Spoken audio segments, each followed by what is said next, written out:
Robert Charles Benchley was an American humorist best known for his work as a newspaper columnist and film actor.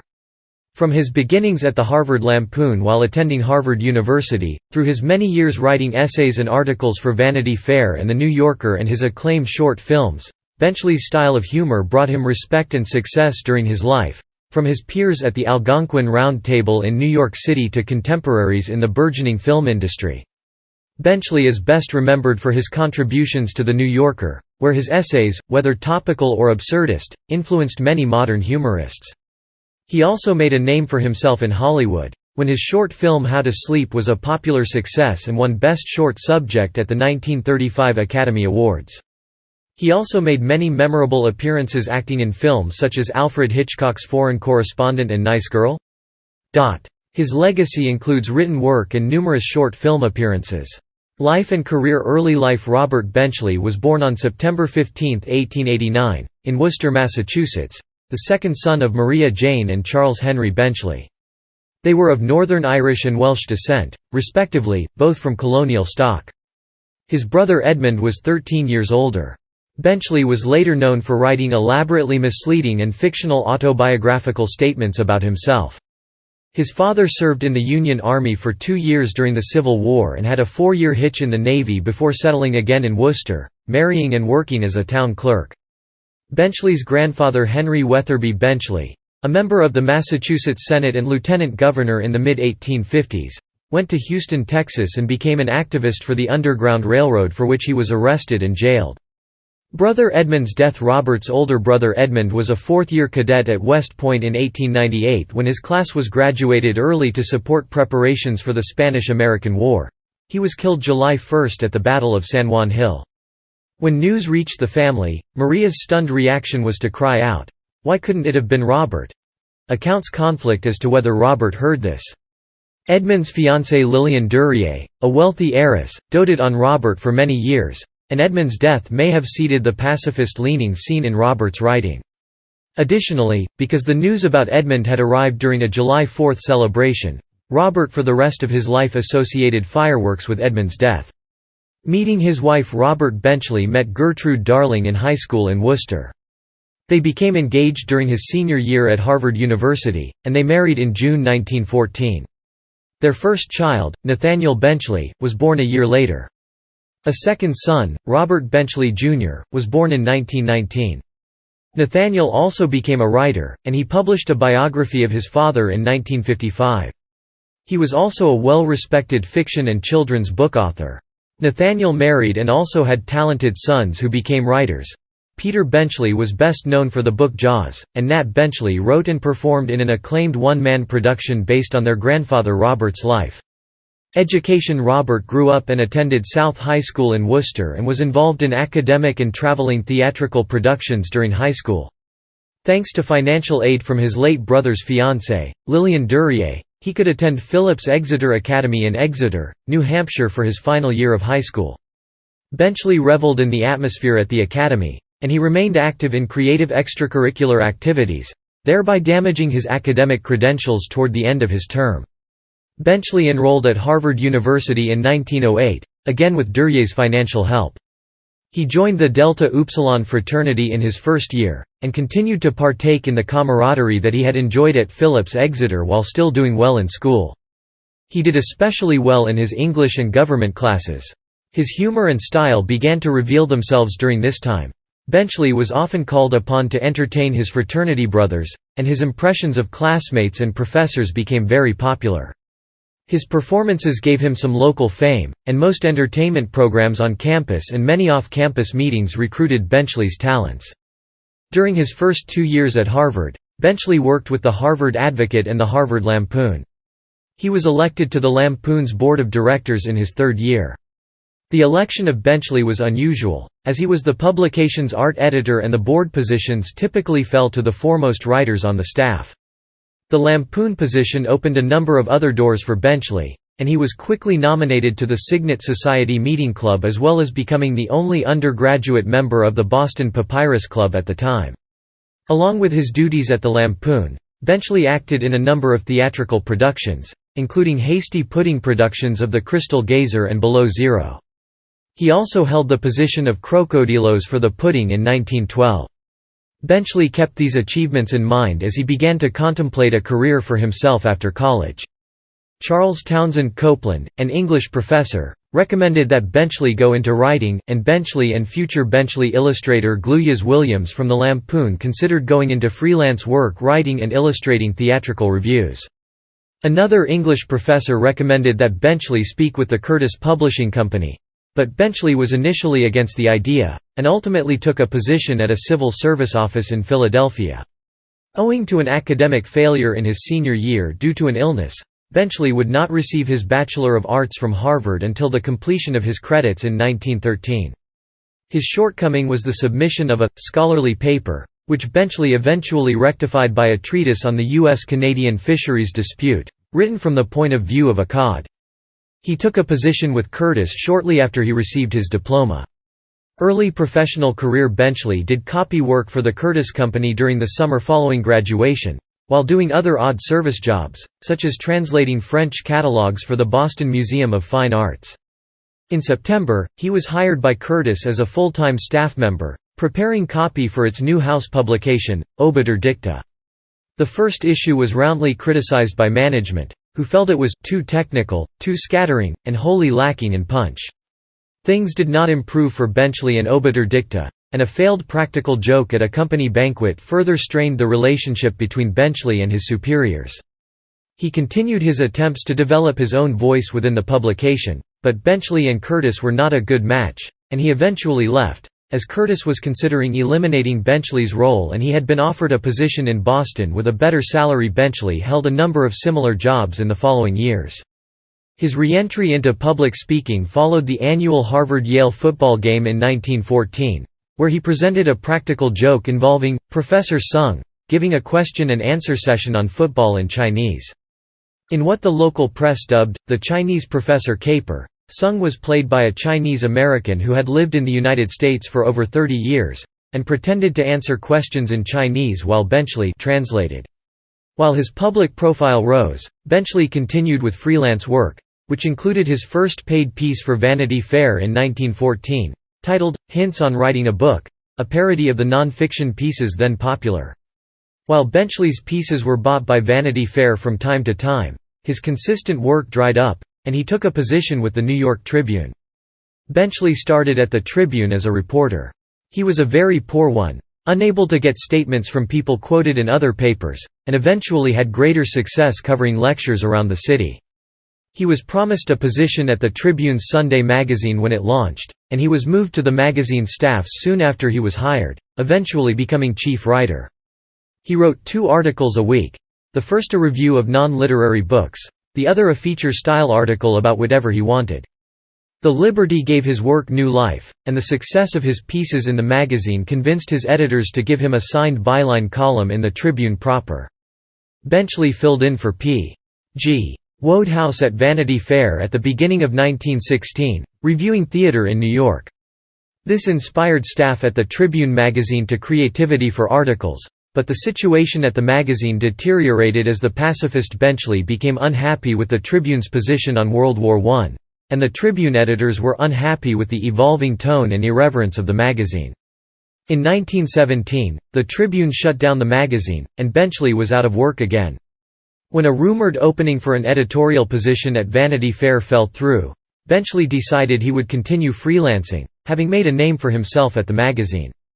This freelancing attempt did not start out well, with Benchley selling just 1 piece to Vanity Fair and accumulating countless rejections in 2 months. When a position as press agent for Broadway producer William A. Brady was offered, Benchley accepted it, against the advice of many of his peers. This experience was a poor one, as Brady was extremely difficult to work for. Benchley resigned to become a publicity director for the federal government's aircraft board at the beginning of 1918. His experience there was not much better, and when an opportunity was offered to return to the Tribune under new editorial management, Benchley took it. At the Tribune, Benchley, along with new editor Ernest Gruning, was in charge of a 12-page pictorial supplement titled The Tribune Graphic. The two were given a good deal of freedom, but Benchley's coverage of the war and focus on African American regiments as well as provocative pictorials about lynching in the southern United States earned him and Groening scrutiny from management. Amid accusations that both were pro-German, Benchley tendered his resignation in a terse letter, citing the lack of rational proof that Dr. Groening was guilty of charges made against him, and management's attempts to smirch the character and the newspaper career of the first man in 3 years who has been able to make the Tribune look like a newspaper. Benchley was forced to take a publicity position with the Liberty Loan Program, and he continued to freelance until Collier's contacted him with an associate editor position. Benchley took this offer to Vanity Fair to see if they would match it, as he felt Vanity Fair was the better magazine, and Vanity Fair offered him the position of managing editor. He accepted and began work there in 1919. An often overlooked influence upon Benchley's early professional career was the admiration and friendship of the Canadian economist, academic, and humorist Dr. Stephen Leacock. From Toronto, Leacock closely followed the increasing body of Benchley's published humor and wit, and opened correspondence between them. He admitted to occasional borrowing of a Benchley topic for his own reflection and writings. Eventually, he began lobbying gently for Benchley to compile his columns into book form, and, in 1921, was delighted when the result of his nagging, of all things, was published. The British edition of the book carried a Leacock introduction, and Benchley, for his part, in a tribute to Leacock, later said he wrote everything Leacock ever wrote. They had a marvelous friendship. Vanity Fair and its aftermath. Benchley began at Vanity Fair with fellow Harvard Lampoon and Hasty Pudding Theatricals alumnus Robert Emmett Sherwood and future friend and collaborator Dorothy Parker, who had taken over theater criticism from P.G. Wodehouse years earlier. The format of Vanity Fair fit Benchley's style very well, allowing his columns to have a humorous tone, often as straight parodies. Benchley's work was typically published twice a month. Some of Benchley's columns, featuring a character he created, were attributed to his pseudonym Brighton Perry, but he took credit for most of them himself. Sherwood, Parker, and Benchley became close, often having long lunches at the Algonquin Hotel. When the editorial managers went on a European trip, the three took advantage of the situation, writing articles mocking the local theater establishment and offering parodic commentary on a variety of topics, such as the effect of Canadian ice hockey on United States fashion. This worried Sherwood, as he felt it could jeopardize his forthcoming raise. The situation at Vanity Fair deteriorated upon management's return. They sent out a memo forbidding the discussion of salaries in an attempt to rein in the staff. Benchley, Parker, and Sherwood responded with a memo of their own, followed by placards around their necks detailing their exact salaries for all to see. Management attempted to issue tardy slips for staff who were late. On one of these, Benchley wrote out, in very small handwriting, an elaborate excuse involving a herd of elephants on 44th Street. These issues contributed to a general deterioration of morale in the offices, culminating in Parker's termination, allegedly due to complaints by the producers of the plays she skewered in her theatrical reviews. Upon learning of her termination, Benchley tendered his own resignation. Word of it was published in Time by Alexander Woolcott, who was at a lunch with Benchley, Parker, and others. Given that Benchley had 2 children at the time of his resignation, Parker referred to it as the greatest act of friendship I'd ever seen. Following word of Benchley's resignation, freelance offers began piling up. He worked constantly while claiming he was intensely lazy. He was offered $200 per basic subject article for the home sector, and a weekly freelance salary from New York World to write a book review column 3 times per week for the same salary he received at Vanity Fair. The column, titled, Books and Other Things, ran for 1 year and roved beyond literature to mundane topics such as bricklaying in modern practice. Unfortunately for Benchley, however, his writing a syndicated column for David Lawrence drew the ire of his world bosses, and Books and Other Things was dropped. Benchley continued to freelance, submitting humor columns to a variety of publications, including Life. He continued meeting with his friends at the Algonquin, and the group became popularly known as the Algonquin Round Table. In April 1920, Benchley landed a position with Life writing theater reviews, which he would continue doing regularly through 1929, eventually taking complete control of the drama section. His reviews were known for their flair, and he often used them as a soapbox for issues of concern to him, whether petty or more important. Things changed again for Benchley a number of years into the arrangement. A theatrical production by the members of the Round Table was put together in response to a challenge from actor J. M. Kerrigan, who was tired of the table's complaints about the ongoing theater season. The result, which played for one night April 30, 1922 at the 49th Street Theatre, was No Siree. An anonymous entertainment by the vicious circle of the Hotel Algonquin. Benchley's contribution to the program, The Treasurer's Report, featured Benchley as a nervous, disorganized man attempting to summarize an organization's yearly expenses. The review was applauded by both spectators and fellow actors, with Benchley's performance receiving the biggest laughs. A reprise of The Treasurer's Report was often requested for future events, and Irving Berlin prompted producer Sam H. Harris to request Benchley to perform it as part of Berlin's Music Box Revue. Reluctant to appear on stage as a regular performer, Benchley decided to ask Harris for the outlandish sum of $500 a week for his short act in order to get out of the situation entirely. When Harris replied, "Okay, Bob. But for $500 you better be good," Benchley was completely surprised.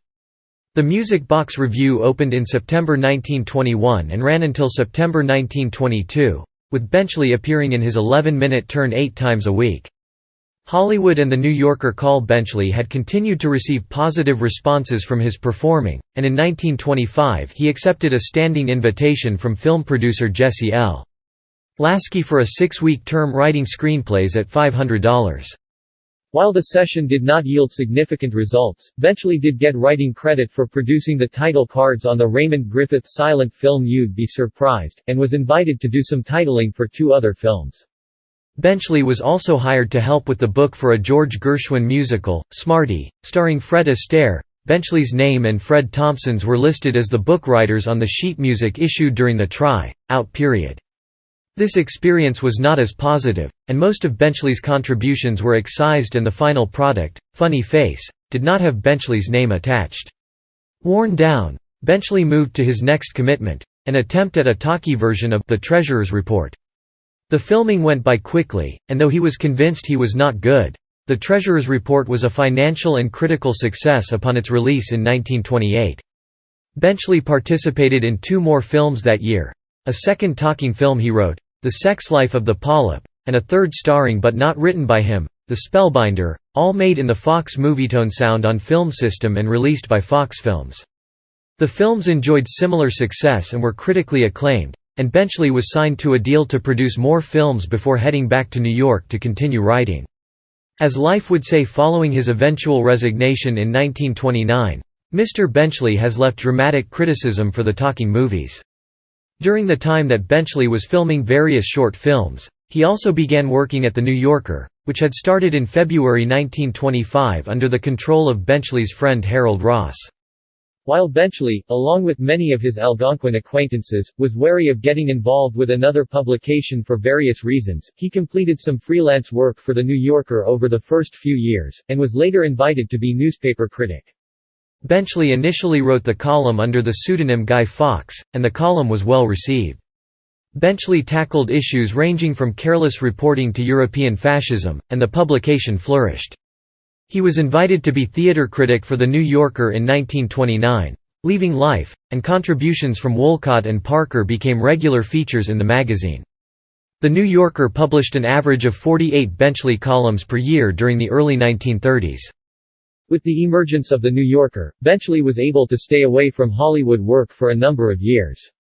In 1931, he was persuaded to do voice work for RKO Radio Pictures for a film that would eventually be titled Sky Devils, and he acted in his first feature film, The Sport Parade with Joel McCrea. The work on The Sport Parade caused Benchley to miss the fall theater openings, which embarrassed him, but the lure of filmmaking did not disappear, since RKO offered him a writing and acting contract for the following year for more money than he was making writing for The New Yorker. Benchley on Film and How to Sleep. Benchley re-entered Hollywood at the height of the Great Depression and the large-scale introduction of the talkie films he had begun working with years before. His arrival put him on the scene of a number of productions almost instantly. While Benchley was more interested in writing than acting, one of his more important roles as an actor was as a salesman in Rafter Romance, and his work attracted the interest of MGM, who offered Benchley a considerable sum to star in a series of short subjects. Benchley, who had also been offered a syndicated column by Hearst, was able to film the shorts in New York and keep up with his new column. Before heading back to New York, Benchley took a role in the feature film Dancing Lady, which also featured Joan Crawford, Clark Gable, Fred Astaire, Nelson Eddy, and the Three Stooges. In 1933, Benchley returned to Hollywood, completing the short films Your Technocracy and Mine for Universal Pictures, How to Break 90 at Croquet for RKO, and the lavish feature-length production China Seas for Metro-Goldwyn-Mayer, starring Clark Gable, Jean Harlow, Wallace Beery, and Rosalind Russell. Benchley's character was a slurring drunk throughout the movie. Upon its completion, MGM invited Benchley to write and perform in a short production inspired by a Mellon Institute study on sleep commissioned by the Simmons Mattress Company. The resulting film, How to Sleep, was filmed in 2 days, and it featured Benchley as both the narrator and sleeper, the latter a role Benchley claimed was not much of a strain, as was in bed most of the time. The film was well received in preview screenings, and promotions took over, with a still from the film being used in Simmons advertisements. The only group not pleased was the Mellon Institute, who did not approve of the studio mocking their study.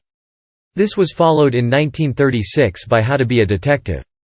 The early success of How to Sleep prompted MGM to rush 2 more short films featuring Benchley, How to Train a Dog, a spoof of dog training techniques, and How to Behave, which lampooned etiquette norms. How to Sleep was named Best Short Subject at the 1935 Academy Awards, while the latter 2 shorts were not as well received. Benchley returned to the cinema in 1937, cast in the revue Broadway Melody of 1938 and in his largest role to that point, the critically panned Live, Love and Learn. A short that Benchley completed for MGM, A Night at the Movies, was Benchley's greatest success since How to Sleep. It was Oscar-nominated, and secured him a contract for more short films that would be produced in New York. These films were produced more quickly than his previous efforts, and took their toll on Benchley. He still completed 2 shoots in 1 day, but rested for a while following the 1937 schedule. Benchley's return yielded 2 more short films, and his high profile prompted negotiations for sponsorship of a Benchley radio program and numerous appearances on television shows, including the first television entertainment program ever broadcast, an untitled test program using an experimental antenna on the Empire State Building. The radio program, Melody and Madness, with the melody, provided by R.D. Shaw, was a showcase for Benchley's acting, as he did not participate in writing it. It was not well received, and it was removed from the schedule. Later life 1939 was a bad year for Benchley's career. Besides the cancellation of his radio show, Benchley learned that MGM did not plan to renew his contract, and The New Yorker, frustrated with Benchley's film career taking precedence over his theater column, appointed Wolcott Gibbs to take over in his stead. Following his final New Yorker column in 1940, Benchley signed with Paramount Pictures for another series of one-reel shorts, all filmed at Paramount's Long Island studio in Astoria, New York. Most of them were adapted from his old essays. In 1940 Benchley appeared in Alfred Hitchcock's Foreign Correspondent, for which he is also credited as one of the dialogue writers. In 1941 Benchley received 2 more feature-length roles, Walt Disney's The Reluctant Dragon, in which Benchley tours the various departments of the Disney studio, and Nice Girl? With Deanna Durbin, noteworthy for a rare dramatic performance by Benchley. Benchley's roles primarily came as a freelance actor, as his Paramount Shorts contract didn't pay as well as feature films. Benchley was cast in minor roles for various romantic comedies, some shoots going better than others. He appeared in prominent roles with Fred Astaire in You'll Never Get Rich and The Sky's the Limit. Paramount did not renew his contract in 1943, and Benchley signed back with MGM with an exclusive contract.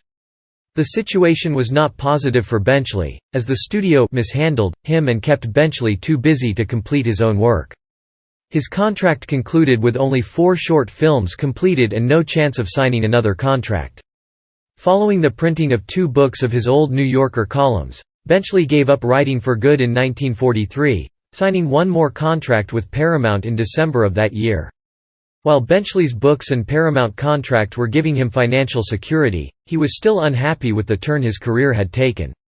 By 1944 he was taking thankless roles in the studio's least distinguished films, like the rustic musical National Barn Dance.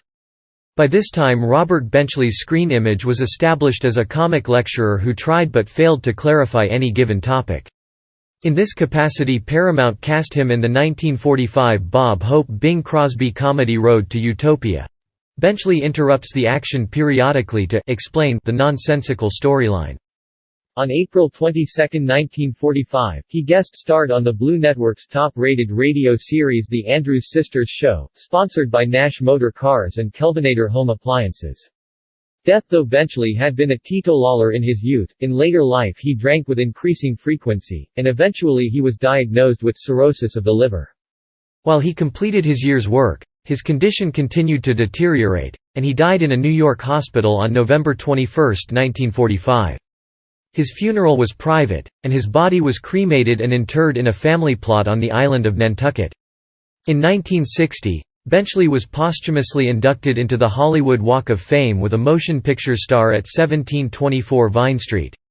Algonquin Round Table. The Algonquin Round Table was a group of New York City writers and actors who met regularly between 1919 and 1929 at the Algonquin Hotel. Initially consisting of Benchley, Dorothy Parker, and Alexander Woollcott during their time at Vanity Fair, the group eventually expanded to over a dozen regular members of the New York media and entertainment, such as playwrights George S. Kaufman and Mark Connolly and journalist, critic Haywood Broun, who gained prominence due to his positions during the Sacco and Vanzetti trial. The table gained prominence due to the media attention the members drew as well as their collective contributions to their respective areas. Mrs. Parker and the Vicious Circle is a 1994 American film that depicts the Round Table from the perspective of Dorothy Parker. Campbell Scott portrays Robert Benchley. Humor style. Benchley's humor was molded during his time at Harvard. While his skills as an orator were already known by classmates and friends, it was not until his work at the Lampoon that his style formed. The prominent styles of humor were then Cracker Barrel, which relied on devices such as dialects and a disdain for formal education, in the style of humorists like Artemus Ward and David Ross Locke, through his alter ego Petroleum Vesuvius Nasby, and a more genteel style of humor, very literary and upper-class in nature, a style popularized by Oliver Wendell Holmes. While the two styles were, at first glance, diametrically opposed, they coexisted in magazines such as Vanity Fair and Life. The Lampoon primarily used the latter style, which suited Benchley. While some of his pieces would not have been out of place in a Cracker Barrel-style presentation, Benchley's reliance on puns and wordplay resonated more with the literary humorists, as shown by his success with The New Yorker, known for the highbrow tastes of its readers. Benchley's definition of humor was simple: anything that makes people laugh. Benchley's characters were typically exaggerated representations of the common man. They were designed to create a contrast between himself and the masses. The character is often befuddled by society and is often neurotic in a different way. The character in How to Watch Football, for instance, finds it sensible for a normal fan to forego the live experience and read the recap in the local papers. This character, labeled the Little Man and in some ways similar to many of Mark Twain's protagonists, was based on Benchley himself. The character did not persist in Benchley's writing past the early 1930s, but survived in his speaking and acting roles. This character was apparent in Benchley's Ivy oration during his Harvard graduation ceremonies, and would appear throughout his career, such as during The Treasurer's Report, in the 1920s and his work in feature films in the 1930s. Topical, current event-style pieces written for Vanity Fair during the war did not lose their levity, either. He was not afraid to poke fun at the establishment, and his common man observations often veered into angry rants, such as his piece, The Average Voter, where the namesake of the piece, or gets what the paper said, so votes straight Republican ticket. His lighter fare did not hesitate to touch upon topical issues, drawing analogies between a football game and patriotism, or chewing gum and diplomacy and economic relations with Mexico. In his films, the common man exaggerations continued. Much of his time in the films was spent spoofing himself, whether it was the affected nervousness of the treasurer in The Treasurer's Report or the discomfort in explaining the sex life of the polyp to a women's club. The longer, plot-driven shorts, such as Lesson No. 1, Furnace Trouble, and Stewed, Fried and Boiled, likewise show a Benchley character overmatched by seemingly mundane tasks. Even the more stereotypical characters held these qualities, such as the incapable sportscaster Benchley played in The Sport Parade. Benchley's humor inspired a number of later humorists and filmmakers. Dave Barry, author, one-time humor writer for the Miami Herald, and judge of the 2006 and 2007 Robert Benchley Society Award for Humor, has called Benchley his idol, and he always wanted to write like. Horace Digby claimed that, more than anyone else, Robert Benchley influenced early writing style. Outsider filmmaker Sidney N. Lavrance lists Benchley as an influence as well, and James Thurber used Benchley as a reference point, citing Benchley's penchant for presenting the commonplace as remarkable in The Secret Life of Walter Mitty. In 1944, Benchley starred as Mitty in an adaptation of the story for the radio anthology series, This Is My Best. Works Benchley produced over 600 essays, which were initially compiled in 12 volumes, during his writing career. He also appeared in a number of films, including 48 short treatments that he mostly wrote or co-wrote and numerous feature films. Posthumously, Benchley's works continue to be released in books such as the 1983 Random House compilation The Best of Robert Benchley, and the 2005 collection of short films Robert Benchley and the Knights of the Algonquin, which compiled many of Benchley's popular short films from his years at Paramount with other works from fellow humorists and writers Alexander Woollcott and Donald Ogden Stewart.